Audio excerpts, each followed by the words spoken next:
Tyvis Powell, the Ohio State Buckeyes are headed to the college football playoff semifinals. They got their revenge on the Oregon Ducks, 41-21, the final score. This game never in doubt. It was 34-0 just before halftime. And as a Buckeye champion yourself, Tyvis, you have to be feeling pretty damn good about Ryan Day and this squad after two impressive college football playoff wins. McNuggets, the thing is, I knew all along that this is how this game was going to go. I told anybody that would listen to me that the Buckeyes would win by 2 scores. I said 2 scores. Now, they went out it completely. I was generous with my pick because they completely went out there and just obliterated Oregon.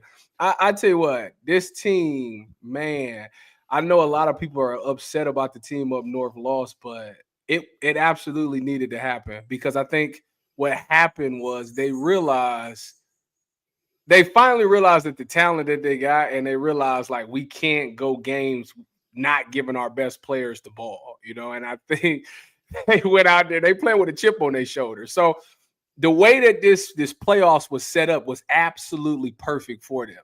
Losing to the team up north, you get your first crack at Tennessee, which is an SEC team, which they struggle with the SEC. You think about Bama, you think about Missouri last year. They lost in Georgia. You think about those games, it was what it was. So they was coming in with a big chip on their shoulder, and they won that game. Even this Oregon game, what I was thinking to myself was they lost to them. So it's motivation in this game. Like they want to right that wrong.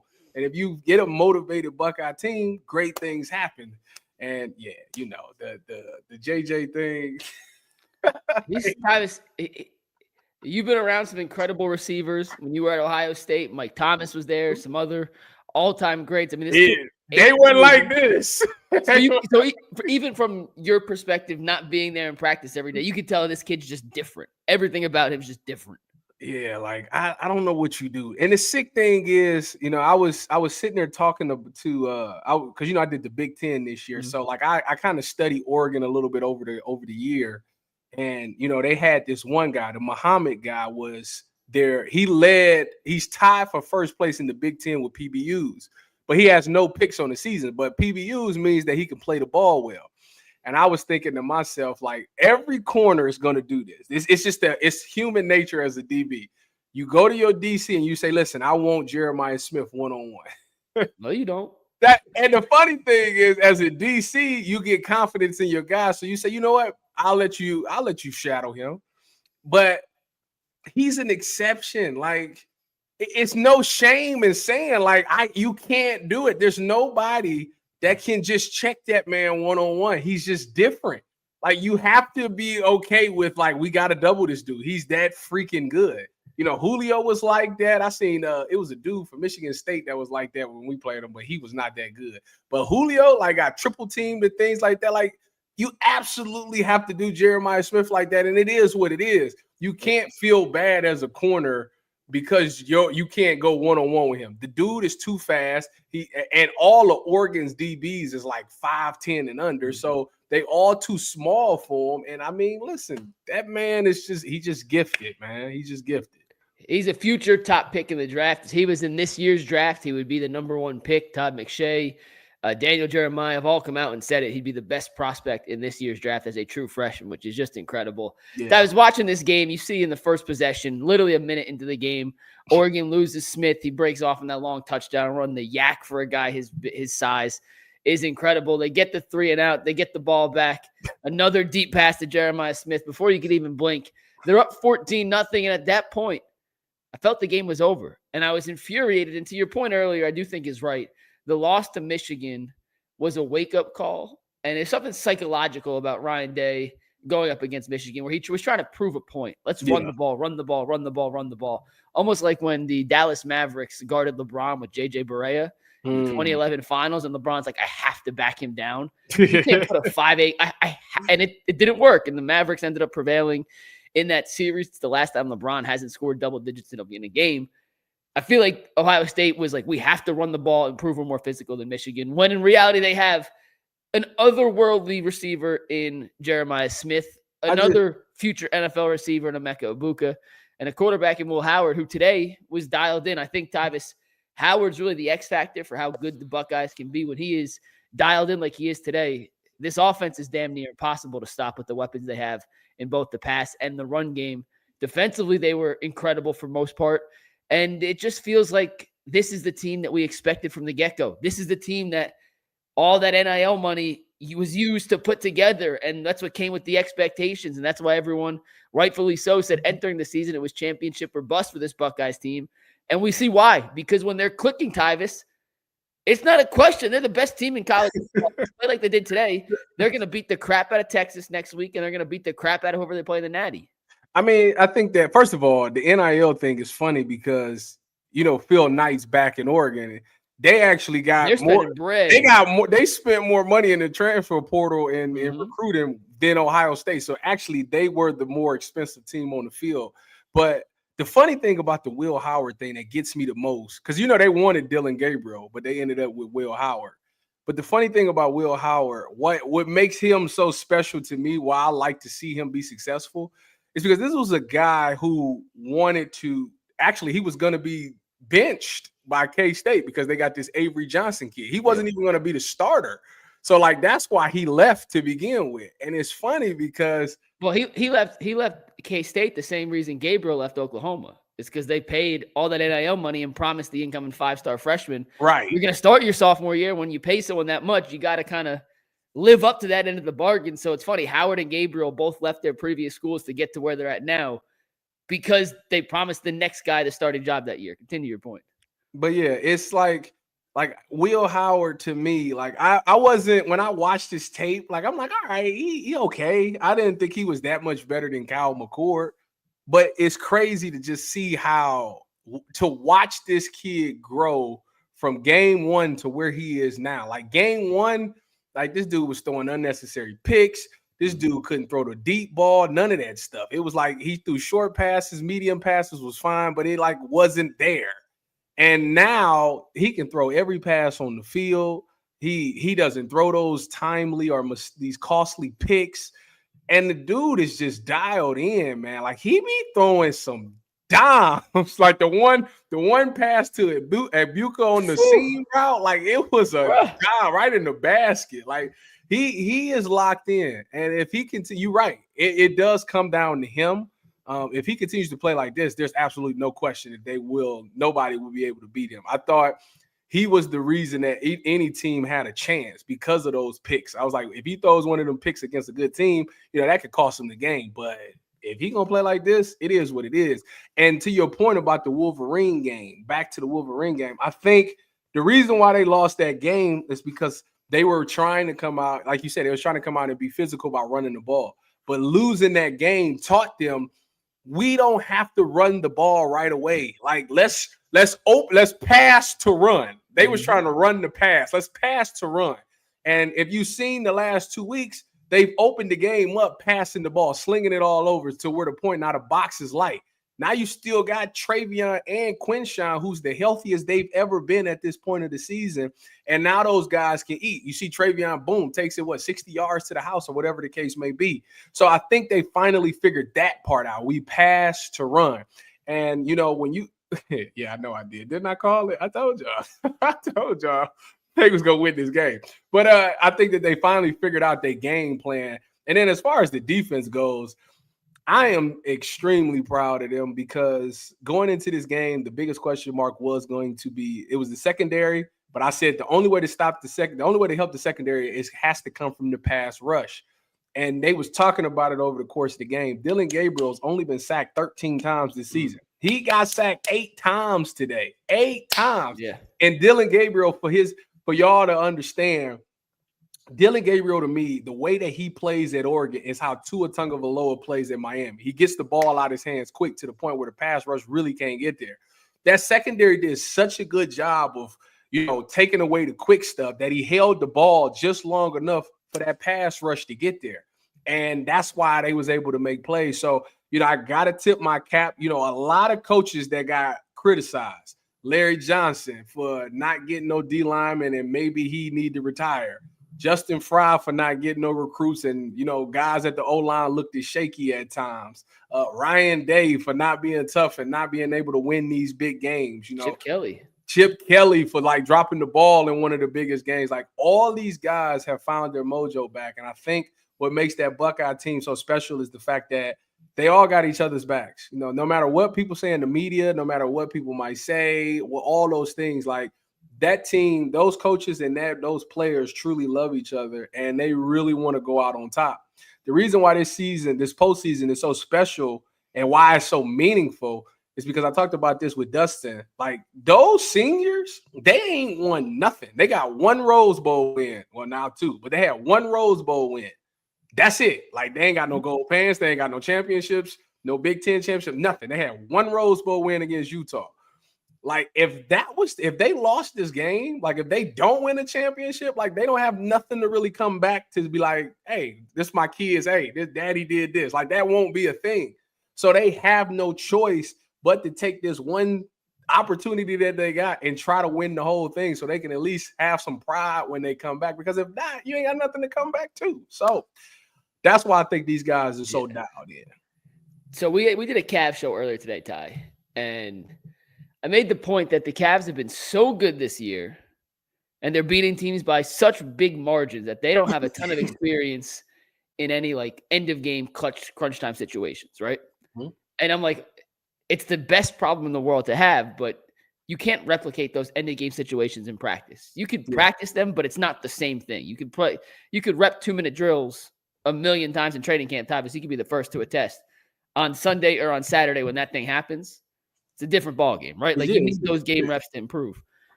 You can't replicate your back being up against the wall and hitting rock bottom. And after that Michigan game, Davis, they hit rock bottom. And you can go one of two ways when you hit rock bottom. It can be the most galvanizing opportunity and experience of your entire life. And that's what appears to be happening here with Ohio State. Or rock bottom is the beginning of a complete catastrophe. And you could just kind of wash away into the offseason and forget this year ever happened. You can't replicate it. And for those 3 weeks between the Michigan game and the start of the college football playoff, Ohio State had to hear everyone in the media, including a lot of us here at UCSS, kind of rag on them for how disappointing that game was, how disappointing the regular season was, how it was unacceptable and inexcusable for an Ohio State team that's as talented as this one was to be in the position it currently is. Mm-hmm. And you can turn that into fuel and motivation. And I joked about it to Bull, I think, that maybe losing to Michigan was the best thing for this team. Like that they legitimately needed that to be able to reach the goals. And he was like, Mike, that's stupid. And I still think it kind of is stupid because you don't ever want to lose a game. And I'm not saying they lost that game intentionally, but I do think hitting rock bottom and hearing everyone turn against you can become the greatest motivating factor in the world. And it's 2 games. I still have to do it 2 more times. But these have been the best 2 performances of the season I've seen from any team in college football. Like, that's how good they're playing considering the competition. And I have no reason to believe it's going to slow down in the semifinals. And if it continues in the finals either. Well, it's when you look at this team, it's too much. Like, it's too many things that you have to account for. And I think that's what makes them so special is that, you know, okay, so Jeremiah Smith's going to receive a ton of attention. Everybody's going to – defensive coordinator is going to be up late at night trying to figure out how you're going to stop this dude. Is it 2 guys? Do we have a corner that can do something? Like, do we blitz so he can't get open? Like, it's so – but what Chip Kelly's done, even in this game, he was moving them around. Like, usually he's just on the outside. They had him in the slot tonight. They had him in motion coming out the backfield, so you can't necessarily double him that way. Like, it's so many different ways to get him open, and they finally doing a good job with that. Then when you finally do slow him down, which is hard to do, you still got a Mecca who's statistically one of the best receivers to ever come through Ohio State, which is still ludicrous to me that he is being overshadowed by Jeremiah Smith. But, like, statistically, this man might go down as one of the best wide receivers ever. Like, he might break every record. And it's crazy to think you got to worry about that guy. Then they had like a guy like G. Scott. Shout out to G. Scott. I love that. And Cardinal Tate. It's so much. It's so many different people Brandon Ennis that you got to worry about. Then on top of that, you finally stop the pass. Okay, now we gonna run the ball. And you got 2 dudes who got home run hitting ability. It's too much. Like it's just entirely too. Oh, and times you forgot one thing. If you play perfect coverage. And you stop the running backs. Oh, yeah, Will Howard could take off, by the way. So you got to worry about the quarterback run game as well. Yeah, like it's just too much. So to me, that's why I look at this like I don't know how you would beat an Ohio State. I really don't. Like right now, the only way that they can beat them is if Will Howard has an off day, or you would have to outscore them, which is hard to do because that defense is playing lights out right now. Like before, it was you could attack the corners, but I tip my cap to them. They've done a really good job of being in coverage. Don't get me wrong. They gave up some touchdowns and some over routes and things like that today, but it didn't even matter at that point. Like once they went up 31, it didn't matter what you did. It was done. And if that pass rush finally, after 4 years, we've been waiting on that pass rush to come. If they're going to continue to play like that, I mean, it was all of them. It was even the backups. You got Caden Curry and Kenyatta Jackson coming in there making plays. Like if that's gonna be the case, yeah. Like I don't know. Like Texas has got a good offensive line and a good defensive line. Quinn Ewers, I don't know. He kind of lost a step a little bit on his deep ball, but like Isaiah Bond is a good wide receiver, but like at the end of the day, I just don't think that's enough. Like I don't think. There's nobody that really like scares me on their offense. And then defensively, I'll tell you what, it's going to be a personal game because Jeremiah Smith didn't win Freshman of the Year from Simmons. Yeah, they gave it to the dude from Texas. So that's also the Quinn Ewers connection too.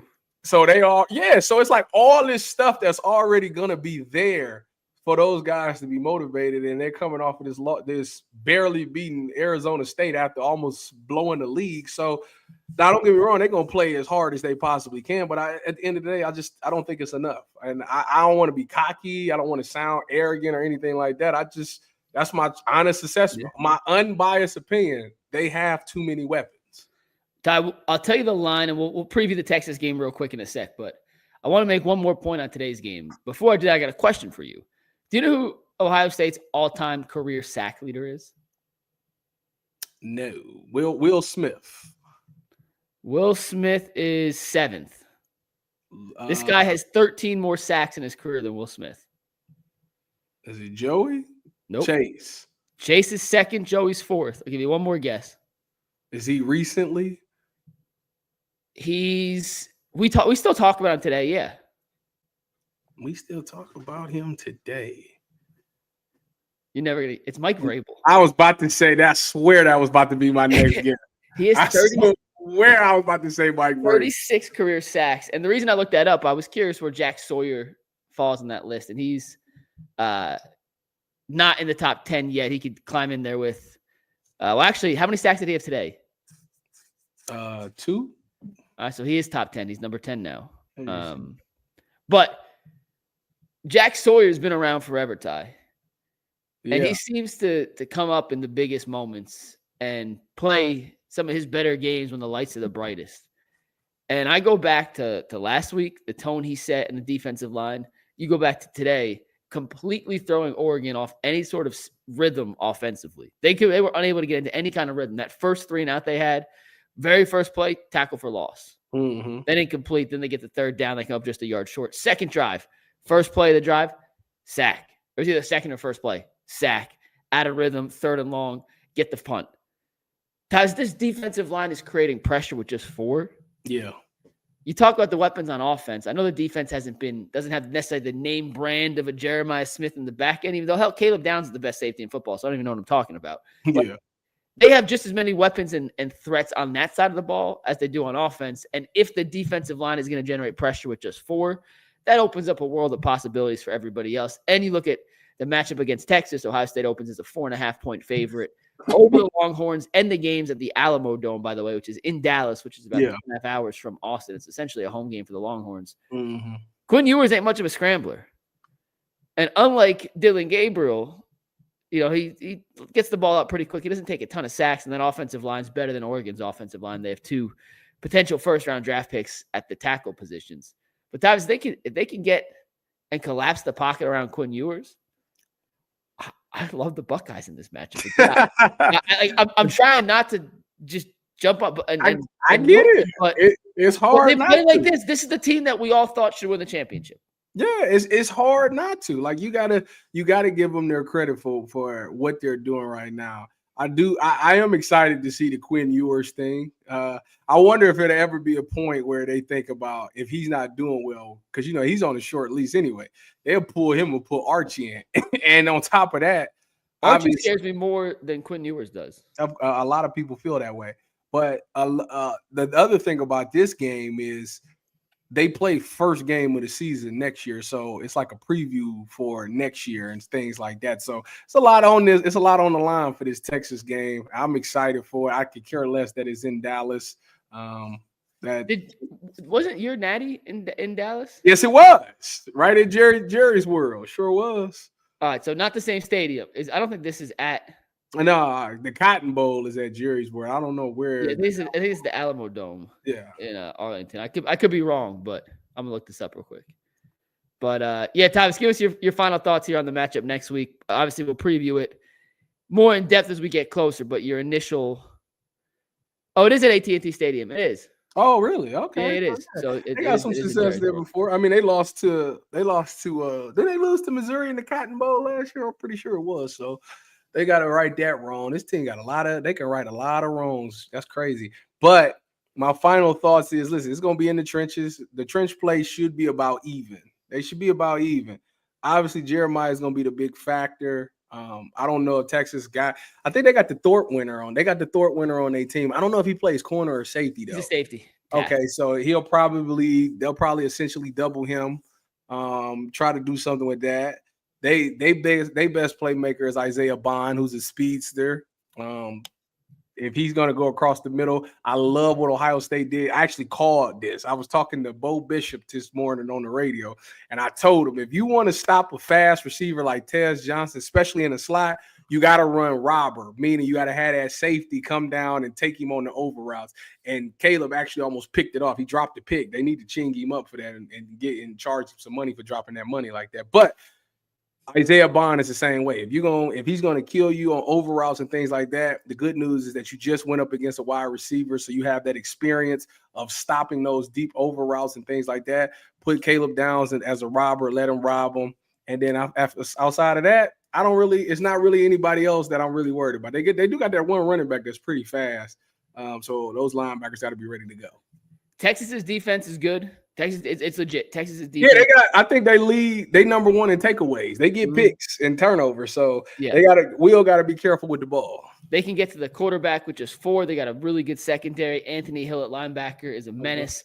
Offensively, you see Ewers and you see the speed on the outside, but it's a power run team first, Tyvis. And it's a little different attack, more similar to Tennessee styles of offense than Oregon style of offense. And it's a big if because their running game is good. Wiseman and Jaden Blue both are capable running backs. But if Ohio State can shut down the run, I love the matchup on the outside with Burke and the defensive backs here from Ohio State against the smaller in stature but still explosive receivers from Texas. But it's going to come down to stopping the run. They did a great job today against the run.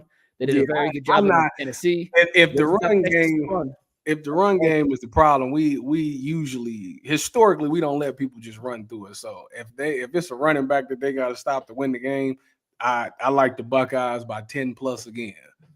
Tyvis called a double-digit win against the Ducks. I almost called them the Bucks. No, against the Ducks. He's calling for another double-digit win against the Longhorns. We're going to have a little more in-depth breakdown of the game tomorrow on the Ultimate Cleveland Sports Show. Tyvis is in, so you heard his thoughts here tonight. You'll hear him again tomorrow with G. Bush, Bull, and myself tomorrow. So we appreciate you guys tuning into this Ohio State post-game show. Tyvis, 2 more wins, and the Buckeyes will be national champions again. Actually, last question. As a member of the last Buckeye championship team, are you a little nervous that your place on the pedestal of Ohio State football lore would be pushed down a level because you're no longer the most recent champ? No, because they don't care about me like that anyways. Listen, it doesn't matter. It doesn't matter how many teams win from here until Timbuktu. 2002 is always going to be king in Columbus. That's just what it is. They just love the 2002 team no matter what. I won it recently, but 2002 still get the most love. So they can win it all they want. They're not going to get that much love.